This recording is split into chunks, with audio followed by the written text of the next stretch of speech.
aula onde a gente tinha parado, né? Vimos métodos, vou enfatizar aqui, muito simples.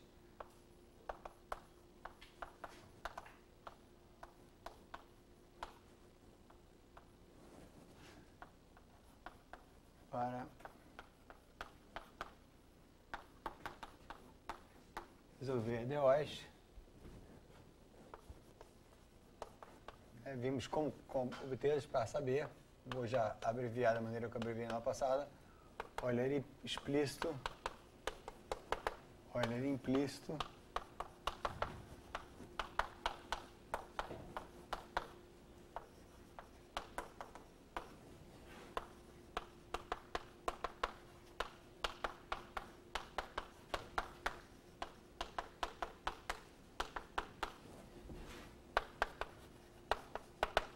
trapézio, regra trapézio,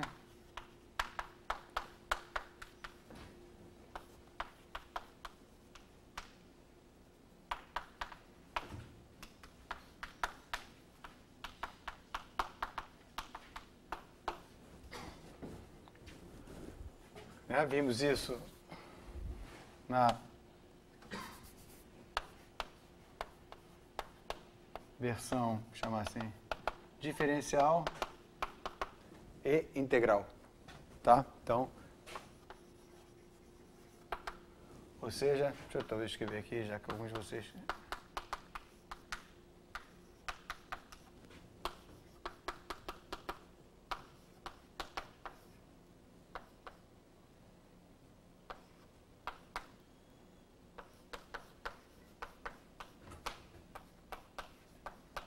Então, vimos como obter esses métodos super simples e via a versão diferencial, essa daqui, ou a versão integral, integrando. E daqui a gente viu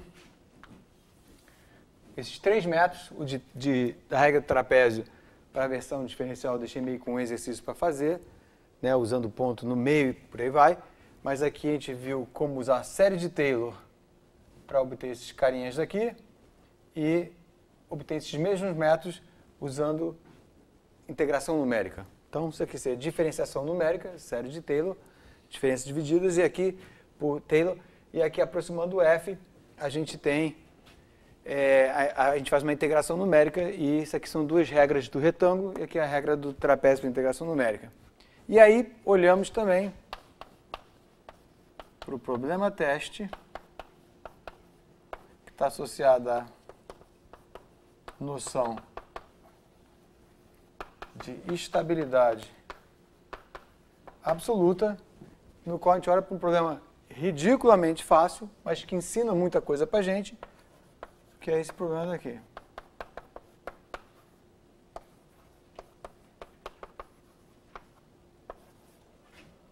Com parte real de lambda negativa, porque aí o problema tem decaimento, e a gente pede para cada método, então daqui, cada método nos dá um fator de amplificação, que é um pouco abuso de terminologia, porque a gente quer que o fator de amplificação seja menor do que 1, logo ele é um fator de contração. E por que a gente quer que seja maior do que 1? Porque a gente quer que a solução decaia. Então, cada método nos dá, ou nos deu, um fator de amplificação. Essa condição daqui, se olhando nas notas, nos deu que, botar assim, fator de amplificação A depende de ΔT, e a gente pediu aqui o A de ΔT lambda seja menor do que 1, né, lambda sendo o parâmetro, e definindo Z como lambda ΔT complexo, né, porque o lambda pode ser complexo, a gente obteve essas três regiões de estabilidade. Regiões de estabilidade absoluta. Olha explícito, olha implícito, trapézio. Isso aqui tudo é no plano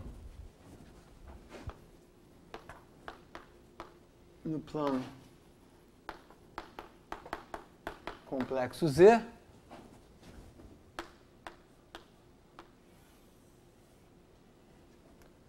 Essa aqui é a região de estabilidade absoluta associada ao problema teste para o Euler explícito.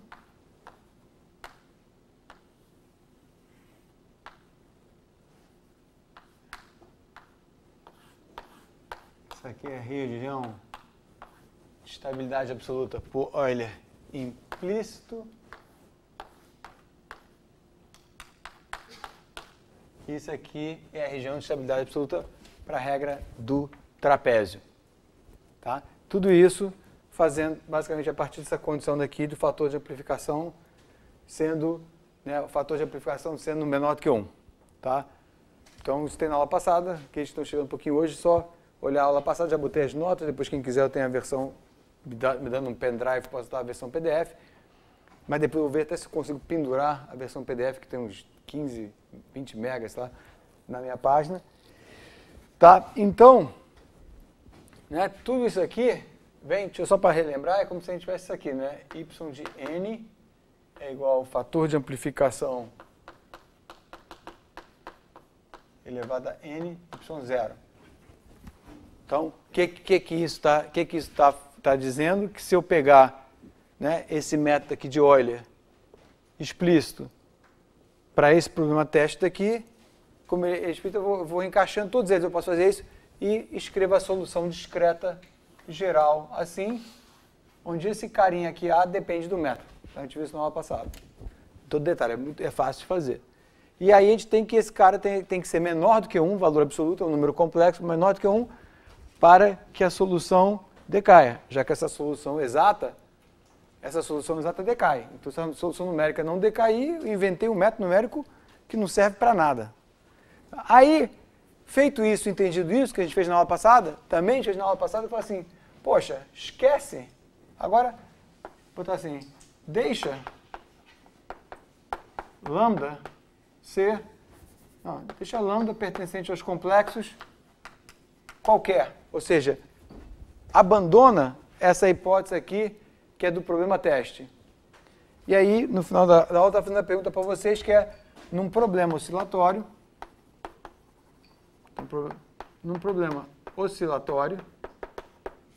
lambda é, em um exemplo de problema oscilatório, por exemplo, vai resolvendo no computador massa-mola, sem amortecimento. No problema oscilatório, lambda é puramente imaginário. E aí eu falei qual método eu quero usar para um problema oscilatório que eu quero ver lá no computador, no MATLAB, meu pontozinho oscilando no tempo indefinidamente. Tá? E aí, qual desses métodos aqui a gente escolheria? De novo, para aqueles que chegaram hoje, estou indo um pouquinho rápido demais, mas é tranquilo, qualquer dúvida é só falar, mas realmente a matemática é tranquila. Como encaixá-la é que talvez seja novidade, mas a matemática realmente cálculo. E aí, eu vejo o seguinte, olha, se eu estou aqui essa definição aqui, ó, o Z é lambda delta T. Então eu quero saber qual é o delta T que eu preciso usar num problema oscilatório para no computador ver ele oscilando direitinho para todo o tempo. Bem, como o lambda é imaginário, porque a solução vai ser um E elevado a I θ T, então esse ponto Z está aqui, ó. E aí esse desenhozinho aqui responde tudo em 1 segundo. Para quem já viu isso, quem está indo pela primeira vez fala, como assim? Para quem viu isso já responde em 1 segundo. Por quê? Porque a região achurada é a região de contração, é a região onde esse número complexo é menor do que 1. E elevado à potência ele vai encolher. Então, se eu tiver um ponto aqui no eixo imaginário do plano Z, não importa qual ΔT escolher, ou seja, ele vai descer pelo eixo imaginário, porque isso aqui é um número imaginário, eu nunca vou entrar na região de estabilidade absoluta para o problema teste, aqui fora o fator de amplificação é maior do que 1, a solução numérica vai crescer, num problema que deveria ser só oscilatório. Péssimo. Então, instabilidade numérica e, nesse caso, instabilidade incondicional, porque não tem ΔT que resolva. Tá? E como a gente estava falando, né, perguntando, instabilidade tem que estar contextualizada. Então, aqui, estabilidade no sentido de estabilidade absoluta, que está associado ao problema teste, e aqui eu já violei a hipótese do problema teste, então já nem vou falar mais de enfim, de estabilidade absoluta, vamos ver só se a solução está boa ou não, porque o que é mais importante disso aqui, eu acho, por exemplo, já perceber algumas coisinhas como isso aqui, que acontece em alguns problemas, a gente vai ver mais adiante com EDPs, que é um pouquinho mais sofisticado, mas é simples também. Aqui, no problema de Euler implícito, o que eu vou ver na minha dinâmica discreta? Então, estou falando de um sistema dinâmico super simples, que é um oscilador, e que tem que oscilar, tem um centro, vai oscilar para todo o tempo, né? A solução é oscilatória. Batendo o olho naquela figura, eu vejo que o meu x está na região achurada. Como o x está na região achurada, ele está na região em que o fator de amplificação é menor do que 1. Logo, conforme eu for elevando a potência, esse número vai diminuir. Então, esse sistema dinâmico discreto, para o oscilador, através do Euler implícito, tem um atrator, tem um amortecimento espúrio. Espúrio por quê? Porque não é do sistema dinâmico original. Ele apareceu no sistema dinâmico, um mecanismo espúrio, esquisito, de fricção, se eu quero chamar assim, que apareceu na minha modelagem discreta. Então, aqui se eu botar no computador, você vai ver o cara oscilando e vai caindo até chegar a zero. Se eu diminuir o ΔT, ele nunca entra nessa região, nem chega na borda, porque só aqui que encosta. Mas, vocês podem ver no computador, conforme eu for diminuindo o ΔT, eu alivio o mecanismo de amortecimento, mas não acabo com ele. Faz sentido o que eu estou falando? Porque ele está sempre na região achurada, então tem sempre o mecanismo de contração, de amortecimento espuro, mas eu não acabo com ele de todo. E em problemas de fluidos,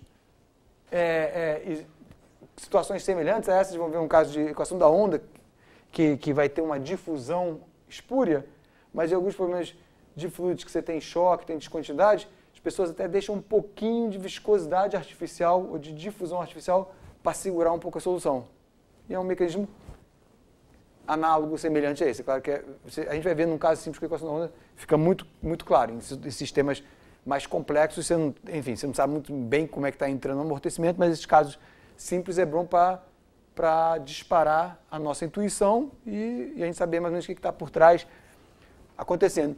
E aí a regra do trapézio, que um análogo à regra do trapézio que a gente vê para a equação do calor, a gente basicamente no curso não vai ver EDPs muito complicadas. Por final vai acabar vendo algumas coisinhas, às vezes quando KdV e por aí vai, mas é basicamente o feijão com arroz, que é Laplace, onda, Laplace e calor, né? Como campo de prova dos métodos numéricos para a gente entender o que está acontecendo. E a regra do trapézio, a gente vai ver para EDPs, tem meio que um parentesco com Crank-Nicolson que a gente vê para a equação do calor. E aí aqui, como o eixo imaginário está justamente na borda entre a região de estabilidade e instabilidade, né? Ou seja, de crescimento, ou de fator de amplificação maior do que 1 e menor do que 1, então essa região neutra, para o modelo tipo massa-mola oscilatório, esse aqui é o melhor método. Você vai ver a solução numérica oscilando para sempre.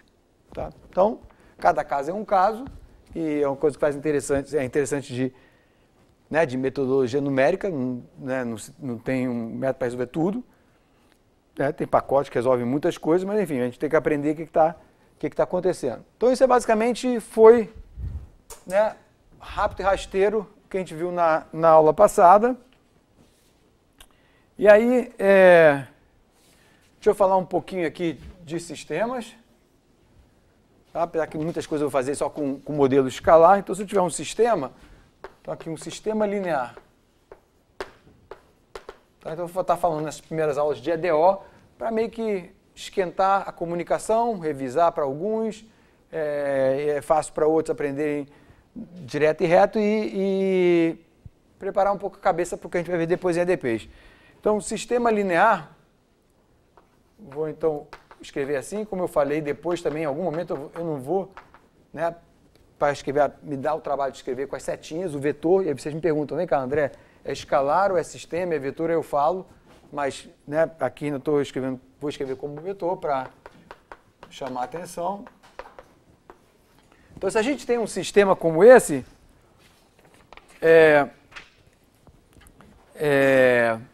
como é que a gente usa o problema teste? Está aqui a nosso serviço, direto e reto. Quer dizer, o problema teste e o desdobramento do problema teste, que é com lambda complexo qualquer. Porque o problema teste tem, por definição, o lambda parte real negativa. Está a nosso serviço porque, basicamente, ainda mais com a matriz A e se A for diagonalizável, né, então a gente pode escrever assim.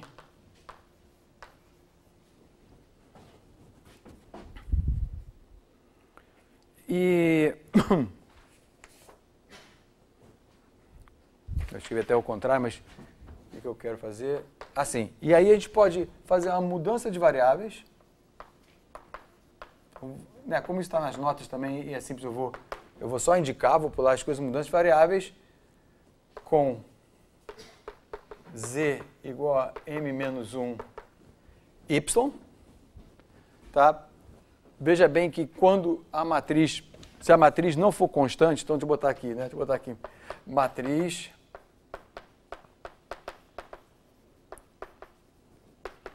constante. Se a matriz não for constante, for, por exemplo, dependente do tempo, não dá para fazer esse truque. Então, talvez seja melhor fazer o truque para...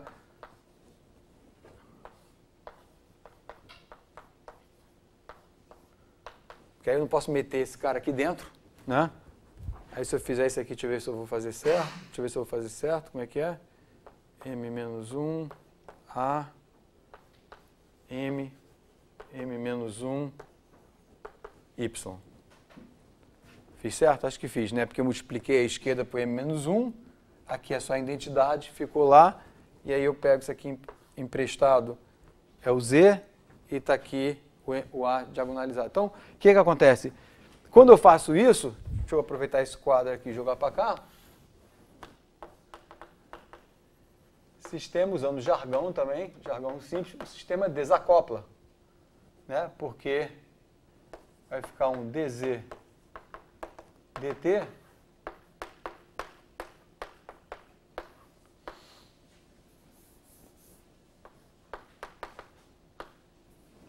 então, na verdade, são dois probleminhas como aqueles desacoplados, né?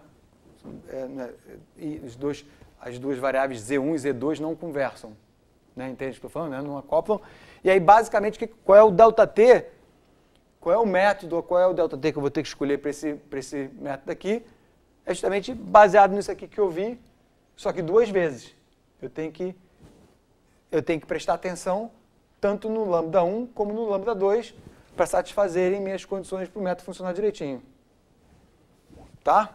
Tá fazendo sentido? Né? Não preciso, né, escrever demais, senão, né, vou não chatear vocês com detalhes. E aqui as minhas notas, essas notas meio de mini curso, tem alguns errinhos aqui e ali. Alguns eu achei, outros talvez eu vou achando como fazendo. Não sei se mudei na versão copiada ou não, mas enfim. Em geral, é coisinha que não atrapalha. Se atrapalhar, por favor, até se achar errinho, me avisa. Algum dia eu gostaria de consertar essas notas, melhorá-las. E aí, por exemplo, um exemplo que é bom de fazer no computador é um exemplo assim, ó.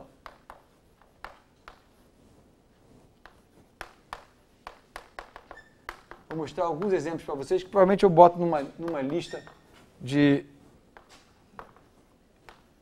computacional para vocês esquentarem os motores também. Não, vocês já devem ter, mas numérico, mas talvez nem todos.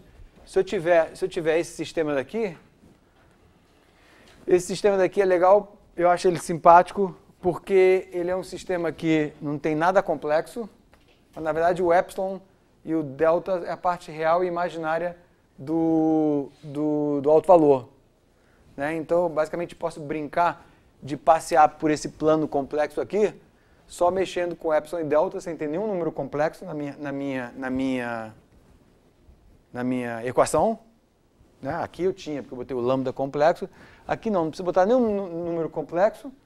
Resolvo esse sistema daqui e dependendo como a gente escolhe o lambda, né? O lambda não, o epsilon, né? Então a gente tem que... O lambda mais menos. Aqui, conforme eu escolho o epsilon e delta, eu passei no plano complexo, eu faço uma coisa puramente oscilatória ou não. É óbvio, né? Se tiver o epsilon igual a zero, tem aqui essa matriz antissimétrica, zero na diagonal, os autovalores são puramente imaginários. Eu vou brincando e vou vendo todo esse comportamento que a gente viu aqui do problema teste e subsequente funcionando na prática. Tá? Então, esse aqui é um bom modelo, bom e simples modelo para ver a discussão anterior.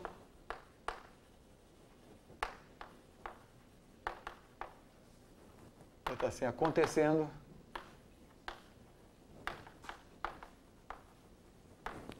No computador.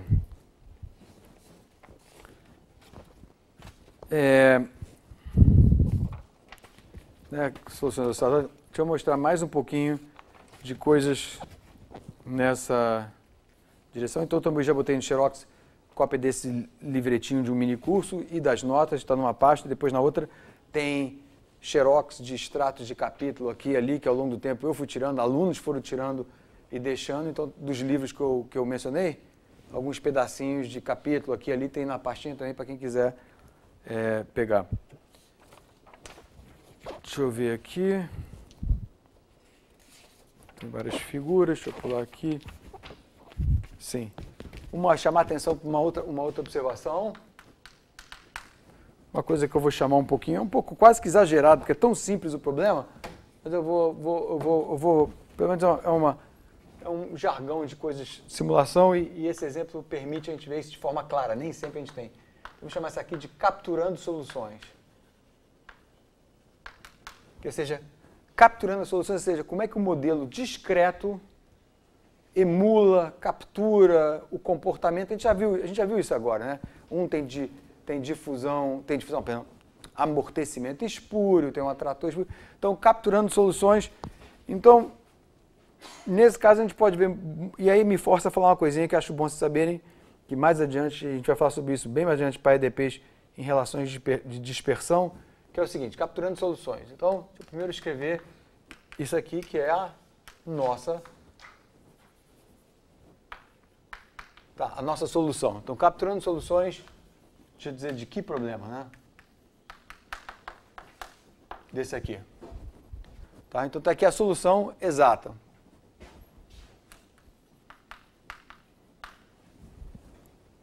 Ok?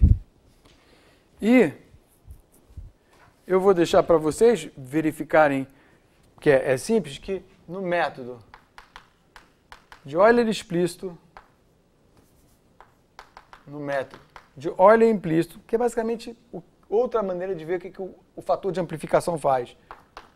E na regra do trapézio, o que está sendo feito é que E elevado a lambda delta t, E elevado a lambda delta t, E elevado a lambda delta t, está sendo aproximado por isso aqui, que nada mais é do que o fator de amplificação de cada um desses métodos. E deixa eu só indicar umzinho para vocês verem, já não estão percebendo.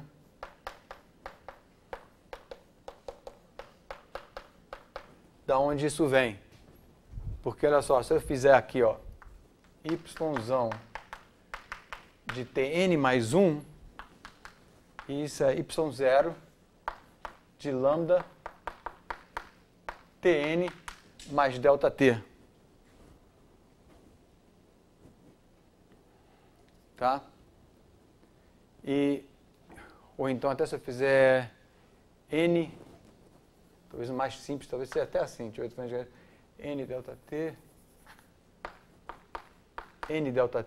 que é y0, é assim é melhor.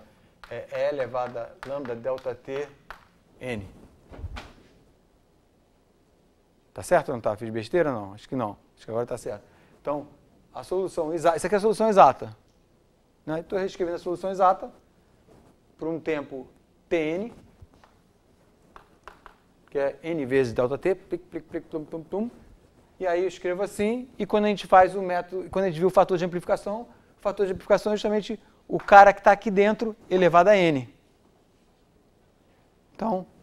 Então esses carinhas daqui estão tentando aproximar, imitar o comportamento desse carinha daqui, que é o carinha que está aqui. Tá? Então, quando a gente tem um método, tá? E a gente chamou, ó, isso aqui é aquela mesma variável z. Então, agora, se a gente pensar em termos de polinômios, que também isso é útil, pensar em termos de polinômios, isso aqui é z, isso aqui é z, isso aqui é z, isso aqui é z. Então, deixa eu escrever só isso aqui para ficar mais óbvio, porque eu vou falar uma coisa que talvez seja novidade para vocês. Tá bom? Né? Isso é z, isso aqui é simplesmente 1 mais z. Tá? Então, olha só que as três metodologias de aproximar esse problema com o operador diferencial, seja aproximando uma derivada, ou seja, aproximando uma integral, porque a gente transformou a equação diferencial numa equação integral. Quando a gente for resolver a equação de Laplace, que é um EDP, existem métodos, e eu uso em pesquisa com alunos, que é muitas vezes interessante, que é transformar a equação integral, a equação diferencial de Laplace no método integral, inclusive integral de contorno, é bastante interessante. Então, isso eu chamo de modelagem numérica. Né? Você vai escolher qual é o seu modelo, qual é o seu instrumento matemático apropriado para resolver o problema. É uma equação diferencial, ou uma equação integral, ou íntegro diferencial, e por aí vai. Então, aqui, na modelagem numérica, simplesmente mudando as palavras para as mesmas coisas que eu estou falando, Euler explícito, aproximou a exponencial, ou esse propagador, essa coisa que vai avançar no tempo, por um polinômio. É um polinômio de Taylor, que foi a série de Taylor que eu trunquei. Como esse aqui era o método implícito, mas o problema era linear, eu não precisei usar o método de Newton para achar o zero de uma função, como eu mostrei na aula passada, porque o problema é linear. E quando é sistemas, também dá para fazer simplesmente inverter uma matriz e botar no lugar certo. Aí, olha o que aconteceu. Agora aqui não é mais um polinômio. Isso aqui agora é uma função racional.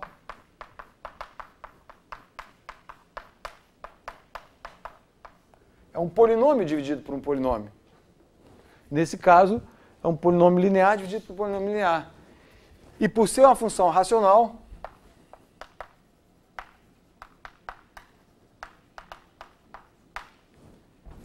como aproximação dessa função, quando a gente aproxima para um polinômio, é uma aproximação, dependendo do polinômio, eleva o nome, né? Polinômio de Taylor, polinômio de Lagrange, por aí vai. Aqui, como aproximação racional, sabe qual é o nome? Não, aqui o nome é aproximação de Padé. Tá? Então, isso aqui é uma aproximação de Padé. Tem um pouquinho de uma explicação aqui, como é que se faz a explicação.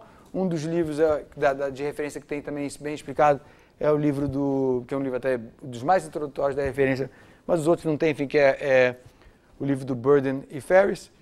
E a aproximação de Padé é uma aproximação que usa, em vez de ser polинômios, usa uma função racional, que é um polinômio dividido por outro, e só como um comentário, que aqui eu acho que não é relevante, mas fica um pouco comentário, sei lá, cultural, já que estou falando de aproximação de Padé, que a aproximação de Padé muitas vezes funciona bem quando você quer aproximar uma função e tem uma singularidade por perto, que não está numa região onde você está aproximando, mas ela está perto, e justamente eu acho que o fato dela ter, né, um cara aqui embaixo aproxima melhor, enfim, ela tem suas vantagens. E quando eu falar em relação de dispersão para EDPs, tem tanta relação de dispersão da EDP como a relação de dispersão numérica, vocês vão ver, enfim, aparece em relações de dispersão aproximação de Padé, tanto para o problema original como para o numérico, enfim, isso mais lá adiante. Então eu queria deixar esse comentário aqui, que então essas funções daqui, ó, essas que eu vou botar a cores, né? Essa aqui, já na cabeça da gente botando Z aqui, essa daqui, são as maneiras como o sistema discreto captura a solução do sistema contínuo original. Então, como esse está tentando imitar, capturar, aproximar o comportamento dessa exponencial. E as consequências disso, né, aqui é de uma forma mais algébrica, essa forma geométrica é boa porque a gente visualiza, né, o que está acontecendo e por aí vai. Então, várias maneiras de ver a mesma coisa. Deixa eu mostrar agora para vocês, se não me escapa a memória, um probleminha que eu adoro, que eu só vi isso depois que eu acho que quando comecei a ensinar. Só vi quando comecei a ensinar, queria ter visto ele mais cedo, porque é simpático e, enfim, é um problema construído de uma forma bem simpática. E colocando no computador, a gente vê que é, né, exatamente a história acontecendo. Então, deixa eu escrever aqui, vou ter que escrever por um tempinho aqui 2 EDOs e suas soluções. Então, deixa eu escrever primeiro aqui, 2 sistemas.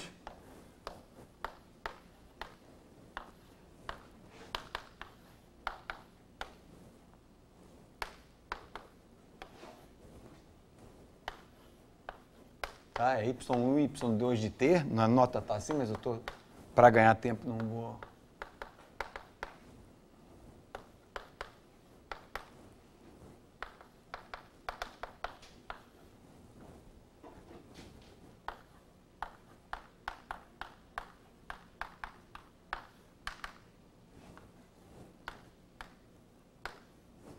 Esse é o primeiro problema. Agora eu vou escrever o segundo problema e vou fazer uma pergunta para vocês.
Ok, deixa eu tomar um golinho de água enquanto vocês copiam. Dois EDOs, 2 sistemas de EDOs com a mesma solução.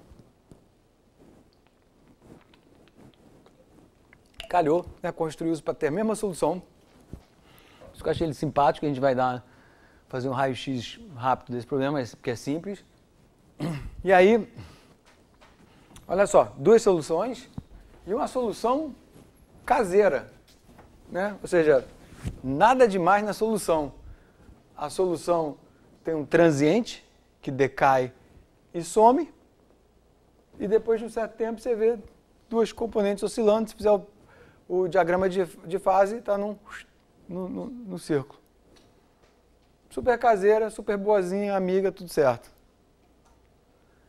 Pergunta: qual método numérico você escolheria para resolver essa equação? E as duas dão o mesmo trabalho, que você está querendo capturar o mesmo cara?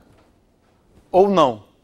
Bem, a segunda resposta talvez vocês consigam adivinhar, porque senão não estaria perguntando. Se fosse a mesma coisa e tal, eu não estaria nem apresentando. Não é a mesma coisa. Por quê? Dissecar esse problema e mostrar todos os detalhes, porque o que está acontecendo. Agora, né, primeiro, talvez em palavras, começar a adivinhar, falar, não, tem isso, tem aquilo. O que está acontecendo? Porque que uma dá mais dor de cabeça para resolver no computador que a outra, quando eu estou tentando capturar a mesma coisa, a mesma solução, uma solução caseira que eu estou falando, um transiente que decai, some rapidinho, só fica essas 2 componentes oscilatórias, as 2 equações têm essa mesma solução. O que está acontecendo? Né? Então a gente vai ver tudo isso, mas a primeira pergunta é: por que eu estou fazendo essa pergunta? Então é porque uma dá mais trabalho que a outra, Se eu tivesse que chutar, tivesse nunca visto esse problema, tivesse que chutar qual é que dá mais trabalho, vocês também podem chutar, então eles vão chutar a mesma coisa que eu, qual que dá mais trabalho? A B, porque tem número mais feio, talvez. Eu chutaria assim, 998, 900, sei lá, enfim. Tem número mais feio, então é a segunda que dá mais dor de cabeça, mas não basta chutar pela feiura dela, porque não necessariamente, né, é pela feiura da equação que ela dá mais dor de cabeça. Então, vamos entender o que acontece aqui e aí ver um conceito novo que aparece em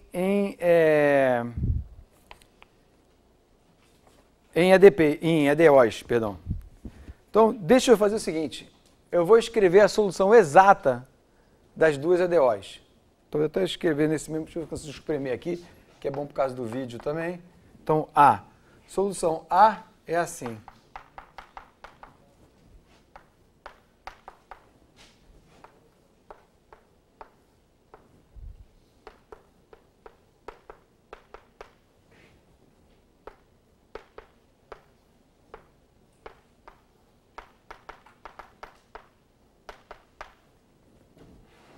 E a solução de B é assim. Aqui é alfa 1, B1.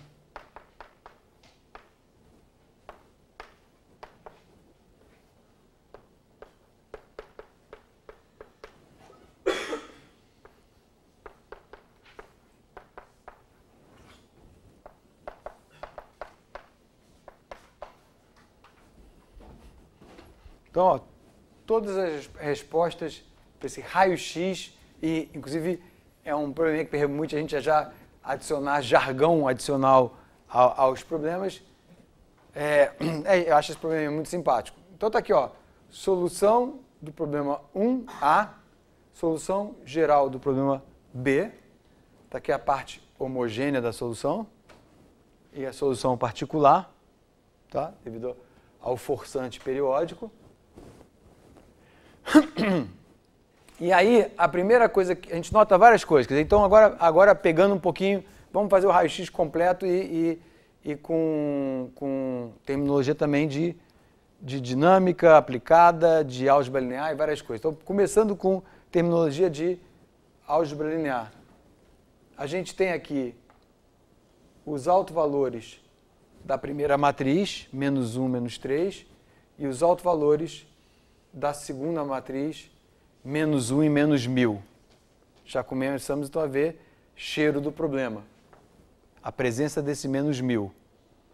Tá? A ser discutido depois. Primeiro só falar da terminologia de álgebra linear. O problema é tão bonitinho que os autovetores são os mesmos. Tá? Então as autodireções são as mesmas. Apesar que isso não é de todo relevante, bastaria só que o primeiro fosse o mesmo, porque quando a gente escolhe as condições iniciais, que também calham de ser as mesmas, a gente está matando a presença da segunda autodireção. Ela não participa da dinâmica. Pensando em álgebra linear, né, a gente tem essa base, a dinâmica em R2, e essa segunda autodireção não participa. A dinâmica é toda numa autodireção do primeiro autovetor. Tá? Mas está tudo tão bonitinho, só que, enfim, nem precisava, porque como a gente está matando, calhou que esses autovetores são os mesmos. Mas estou entendendo, né? Porque ele nem aparece, nem era fundamental que fosse o mesmo autovetor. Tá?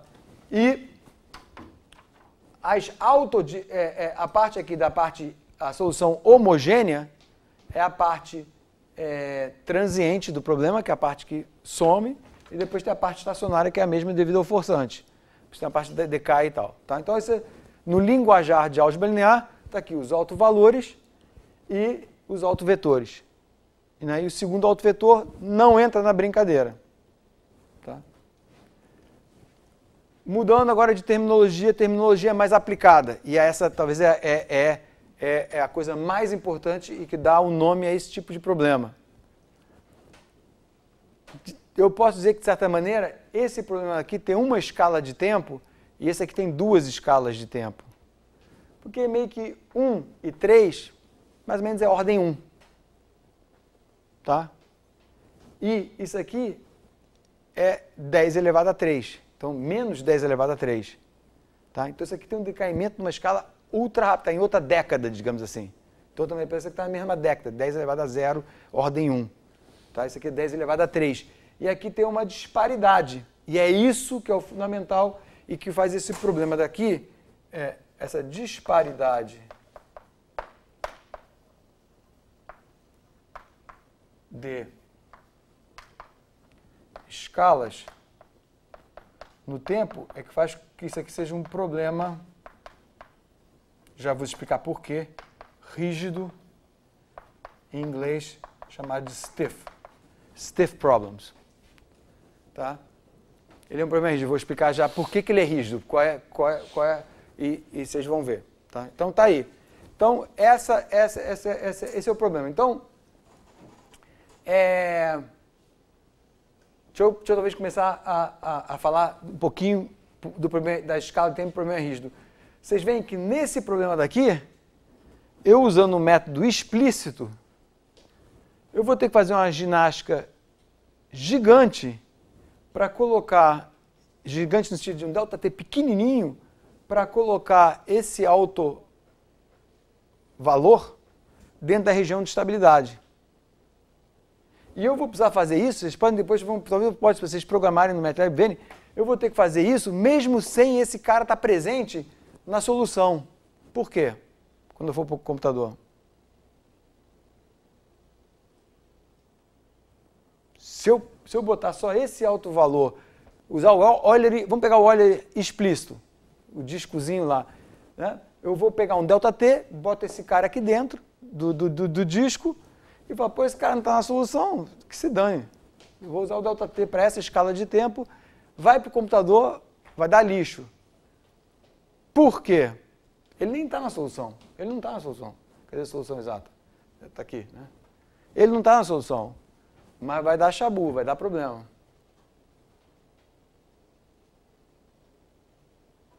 Por quê? Hein? Mas ele não está na solução, então por que ele vai me chatear quando eu botar meu código para rodar?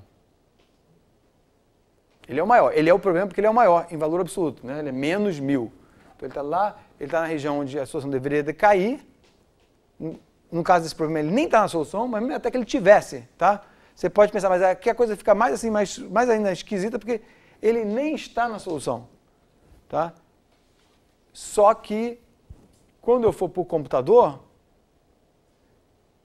por causa de erro de arredondamento, eu vou ter os meus vetorizinhos, vão ter sempre uma componente na componente do outro autovetor. 10 a menos 6, sei lá, erro de arredondamento. Certo? Você está aproximando vetores, você tem vetor nessa direção, pensando em aproximação, você tem como se fosse um mini vetorzinho aqui pequenininho na outra direção. E aquele cara, que é o erro de arredondamento no vetor, nas duas componentes do teu vetor, a componente, na hora que você quebra nessa base, a componente que está nessa autodireção, com esse 1000 mal resolvido pelo ΔT, resolvido no sentido de resolução, vai crescer exponencialmente. E vai contaminar a solução e depois de um certo tempo você só vê lixo.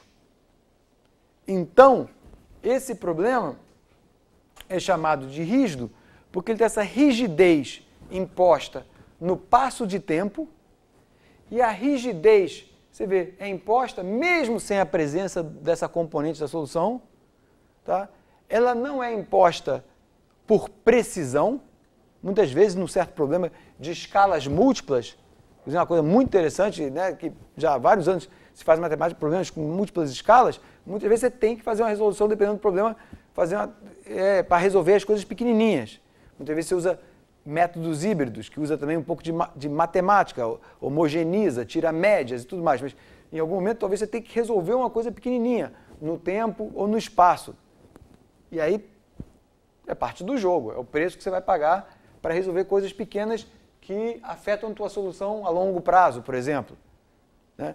Aqui, como essa componente, esse exemplo é muito legal, porque como essa componente não está nem na solução, você não está querendo capturar uma coisa que está decaindo muito rápido e ver ela decaindo muito rápido. Ela não está indo na solução. Então o problema é dito rígido, porque ele te impõe essa restrição muito forte, essa rigidez muito forte, por uma questão não de precisão, mas puramente de estabilidade. tá? Então, deixa eu anotar isso aqui. A rigidez, ou seja, em inglês, stiffness, é imposta por questão puramente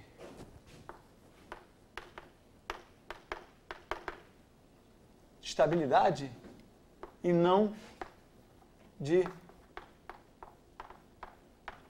precisão, tá? Então, por exemplo, nesse problema aqui, existe toda uma classe de métodos que eu não vou falar. Existe uma classe de métodos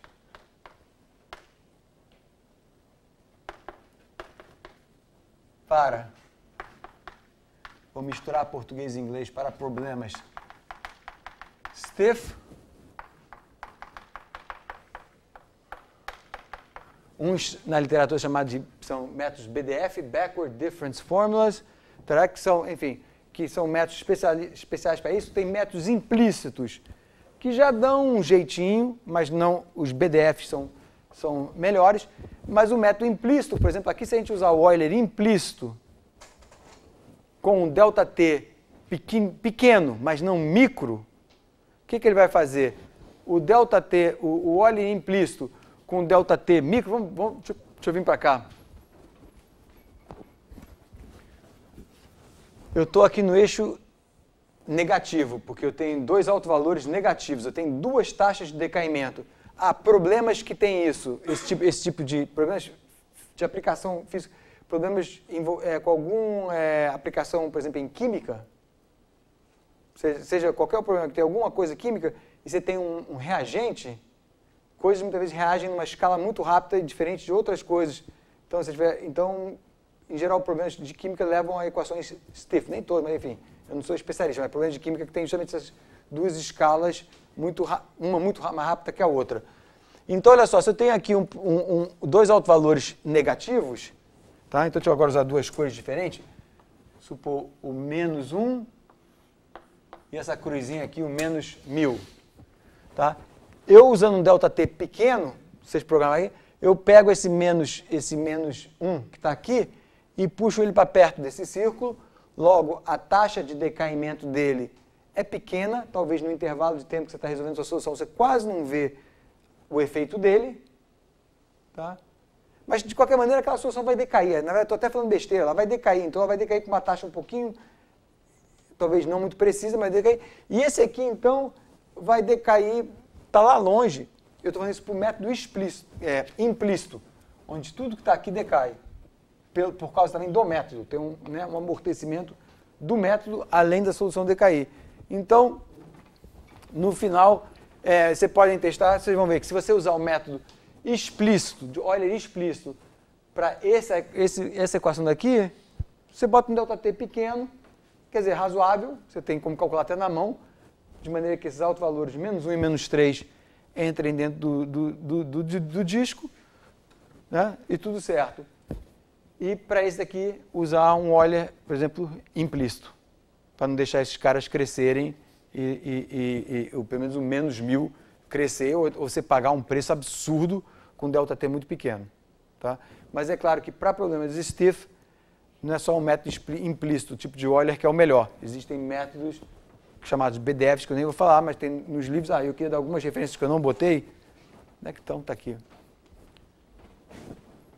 De 3 livros, para quem tiver interesse, mas é situação excessivamente especializado, eu acho, mas algumas coisas são boas para EDO numérico. Esse exemplo, acho que até eu tirei do Lambert. Então, eu não mandei naquele e-mail para vocês, vou abreviar um pouquinho, mas vocês vão entender. Numerical Methods for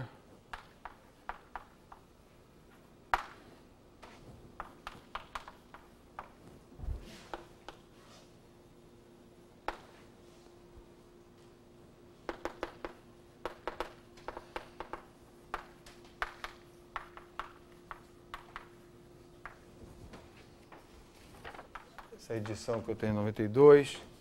Aí tem outros mais antigos São clássicos também.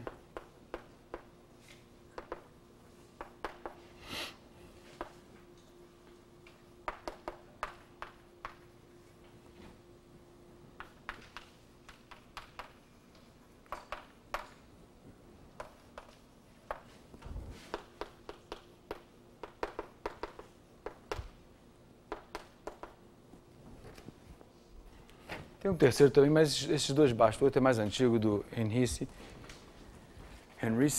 Então,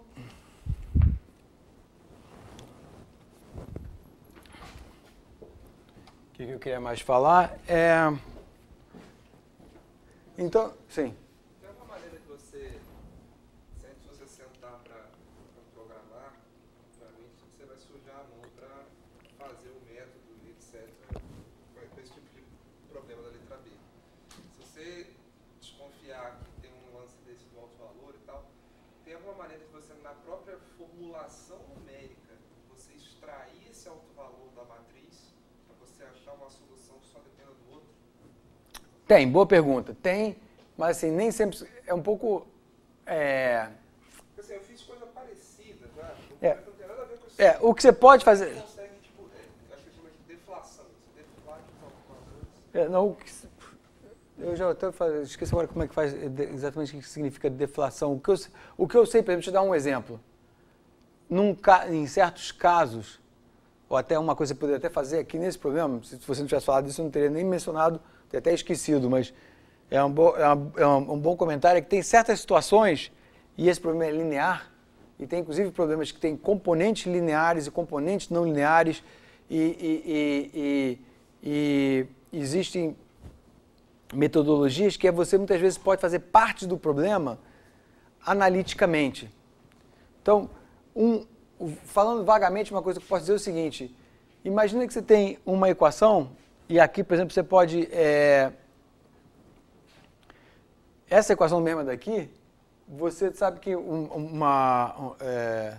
sistema linear, você pode, por exemplo, usar uma coisa que se chama integradores exponenciais. Então, você basicamente pode construir uma exponencial de uma matriz.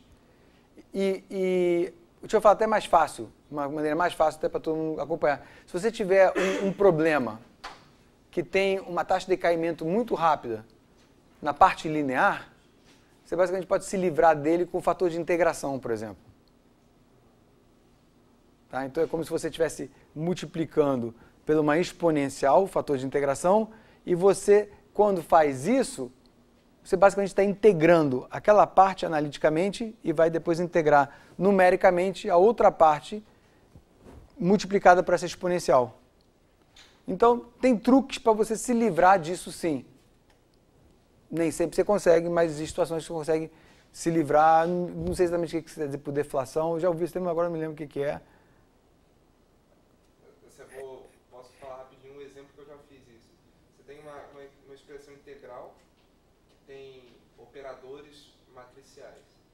E aí você sabe que, por exemplo, um problema de mecânica dos fluidos, você sabe que soluções triviais para o seu problema estão relacionadas a determinados autovalores e autovetores. Só que você não quer essas soluções. Então você entra no espectro desse operador, do adjunto dele, e modifica esse espectro, retirando os autovalores e autovetores associados àquela solução. E aí só sobram os autovalores e autovetores de outras soluções. Então deixa eu ter uma generalização um pouquinho do que eu falei, de certa maneira. Porque quando você usa o fator de integração, você está um pouco tirando isso. Tá? Então, só que de uma forma mais sofisticada. Tem que fazer isso com um negócio chamado deflação de Widner, o nome do método. Tá. Eu já ouvi falar de deflação, mas não sabia exatamente o que era. Tá bom. Mas é um pouco me deixando uma generação disso, que você se livra dessa parte integrando, manipulando e resolve depois o resto que sobra. Então, um pouco uma generalização mais sofisticada somente desse, como se fosse fator de integração. Tá?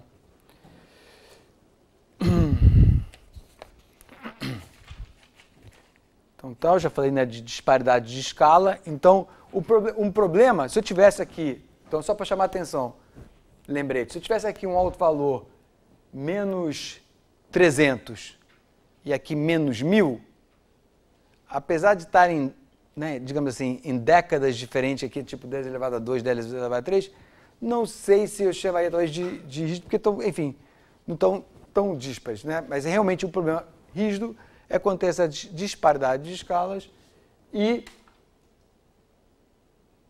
o mais gritante aqui é que essa componente aqui não está na dinâmica, mas me dá dor de cabeça.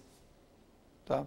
E mesmo que estivesse na dinâmica, mesmo que eu botasse uma outra condição inicial de que a solução seria tudo isso aqui, esse cara, em pouquíssimo tempo, já não participa, né? Já é basicamente zero.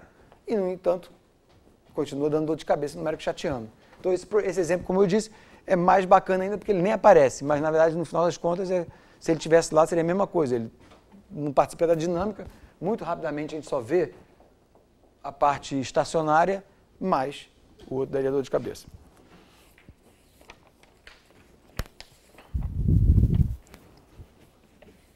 Ah, ok. Tem mais uma coisinha aqui, já estou achando que... Deixa eu ir lá para o começo do quadro, para a gente acabar.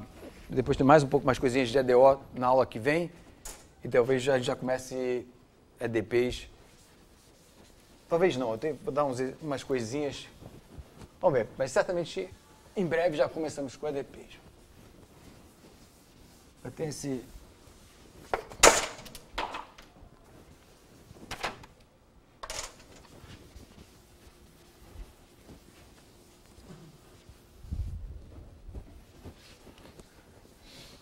Então, tem um método que eu vou mostrar para vocês, lembrar para vocês, né, o Runge-Kutta, um clássico, e que é de quarta ordem.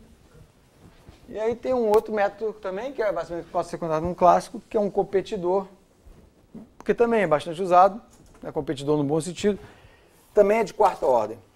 Então, vou falar sobre esses métodos rapidinhos. Então, tem o método de Runge-Kutta,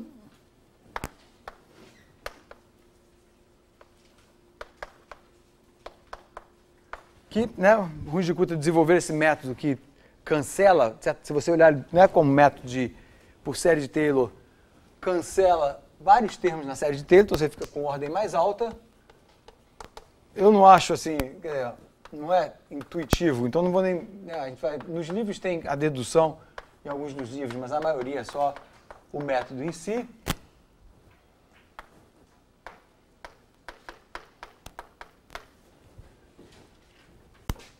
Mas como é que a gente faria para achar a região de estabilidade absoluta desse método? Ele acaba sendo, por ser mais complicado, dar um polinômio mais complicado, tem que ser feito numericamente, mas eu vou indicar para vocês. Não vou fazer, de vez em quando eu dou também como lista, né, como exercício. Aguenta aí, NH2. Esse é o Runge-Kutta, exatamente, tá bom. Porque tem de várias ordens, de quarta ordem. Isso. E aqui. H igual a ΔT, mudando um pouquinho a notação, mas também uma notação usual.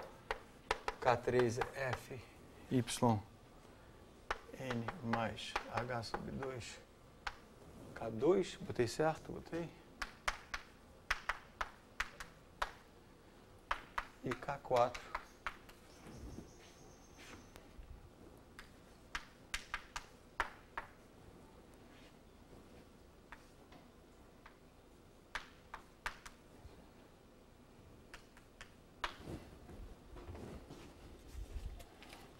Copiei rápido e falando, espero não ter feito nenhum errinho, porque até tinha errinho nas notas, acho que eu já tinha consertado, eu acho, mas no Xerox que tem, não sei, eu não tive tempo de conferir, então depois de dar uma conferida, mas isso é um clássico, fácil de achar, tá certo. Então, é um método que é um método, eu vou falar já de um método de múltiplos passos, então, como eu não falei ainda de métodos de múltiplos passos, até agora a gente está vendo métodos só de passo único.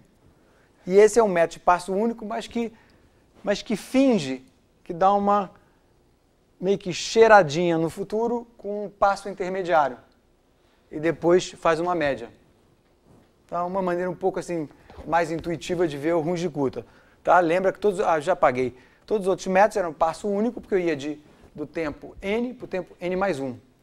Tá? Agora a gente vai do tempo n para o tempo n mais 1. Esse aqui não qualifica... Eu já vou mostrar para vocês, hoje vai dar tempo. O próximo método vai ser um método de múltiplos passos. vão ver claramente o que é. Mas esse aqui, não se engane, que é um método ainda de passo único, apesar que ele dá essa meio que eu falo brincando, essa cheiradinha em meio passo, fingindo, usando o campo como se fosse esse anterior, e faz essa média, e com isso mata termos da série de Taylor, e é um método, então, de quarta ordem. E muitas vezes eu dou como exercício achar a região. Tá, provavelmente eu vou dar para vocês, mas enfim, mas por enquanto não se preocupa. Achar a região de estabilidade absoluta. Já vou meio que indicar um pouquinho como é que sai. A região de estabilidade absoluta é uma coisa mais ou menos assim. Deixa eu desenhar ela à mão.